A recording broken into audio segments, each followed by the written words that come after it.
primarily right after the Civil War, when you had the trail drives and much media attention to these flamboyant cattlemen bringing cattle to the railheads in Kansas and farther north, and then also much more cattle work out in California. The occupation of a cattleman, a cowman, a drover, a vaquero, a buckaroo, all those different folks, the occupation was kind of like a sailor only, but they herded cattle.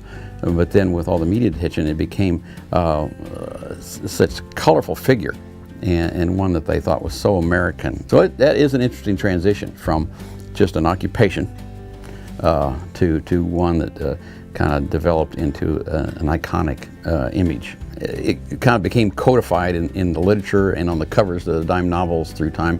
The movie industry, starting with the Silence and on up through the ages, has had a lot to do with trying to establish in the mind of the public what the American cowboy should look like. The storytelling in regard to the American cowboy, I think that goes hand in hand with the early dime novels or penny dreadfuls and things that were being produced before the Civil War, and then became much more popular and much more prolific after the Civil War to the rest of the populace, mostly on the East Coast, but also in Europe.